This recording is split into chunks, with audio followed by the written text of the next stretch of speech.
주시기 바랍니다. 네, 순서 바꿔주셔서 고맙습니다.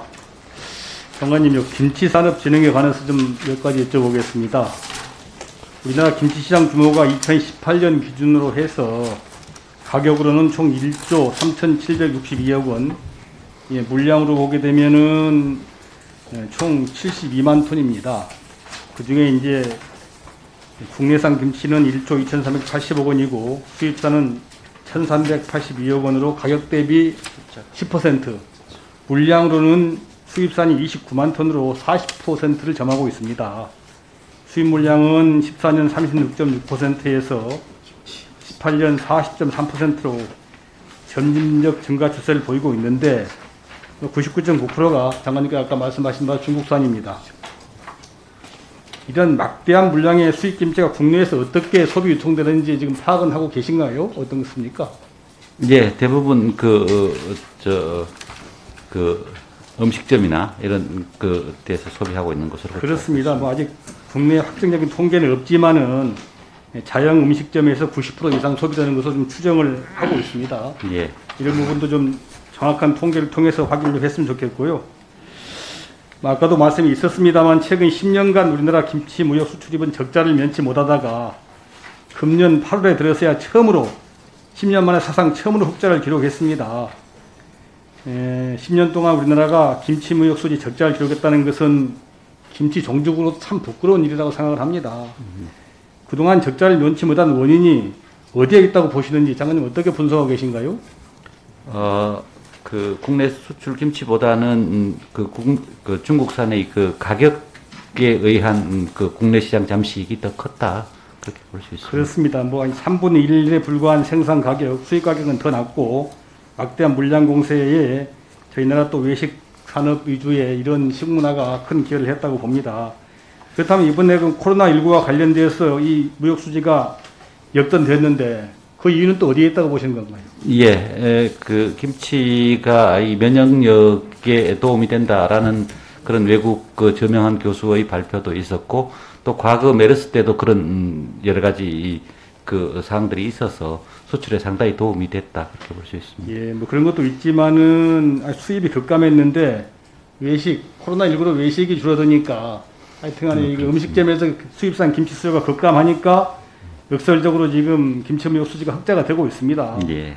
그래서 이 일시적인 지금 현상인데 이렇게 김치 종족으로서 김치 무역 수지 적자를 계속 방관할 수는 없는 거 아닙니까? 그렇습니다. 근본적인 대책이 있어야 될 것 같은데 그래서 08년부터 김치 원산지 표시제도 시행을 하고 있고 또 김치 국가명 지리적 표시제 도입 방안을 추진 중에 있다 이렇게 좀 알고 있습니다. 예. 그래서 좀 시행을 해주시길 바라고요. 예. 참고로 이제 이호수 제가 갑 출신인데 이호수는 돌산 갓김치가 유명합니다. 1년에 한 1,300억 정도. 이제 생산 농가들에게 300억, 또 갓김치 생산자들이 한 1,000억에서 1,300억 정도의 이게 시장을 하고 있는데 여기 전담 직원이 한 개 팀이 있습니다. 시에 전담 직원이 2명이 있어요. 1,300억 매출 관련해서 2명이 있는데.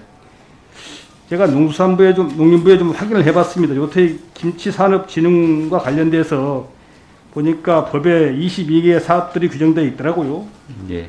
이 보게 되면 뭐 종합계획 수립에서 수급계획부터 시작해가지고 지리적 표시제까지 22개 사업이 있는데 뭐 예산은 얼마인지 제가 좀 요구를 했더니 정확히 말 안 가르쳐 주시던데 예.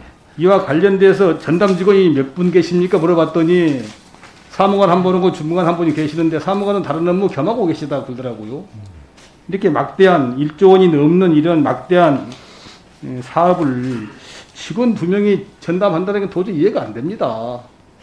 그래서 저희들이 이제 김치산업 하여튼간에 무역수지 적자 여러 가지 원인이 있지만은 관련 제도라든지 이런 것도 불구하고 농림부 차원에서 이게 좀 의지가 부족한 것이 아니냐 이런 생각이 듭니다. 제가 보기엔 이 수많은 김치산업진흥법에 규정되어 있는 수많은 사업들을 진행을 하려면은 전담 직원도 있어야 되고 전담 기관도 있어야 된다고 생각합니다. 제가 지금 뽑아왔어요. 우리나라에 보게 되니까 22개 각종 진흥법이 있는데 이 기관들이 전부 다 전담 전담 집행기관이 있습니다. 예를 들면 청소년 활동진흥법에는 활동진흥원이, 임업 및 산촌진흥 촉진에 관한 법률에는 한국임업진흥원이, 이런 진흥원들이 다 있어요. 한식진흥법에는 한식진흥원이 규정되어 있습니다. 근데 유독 김치산업진흥법에는 아무런 집행기관이 없어요.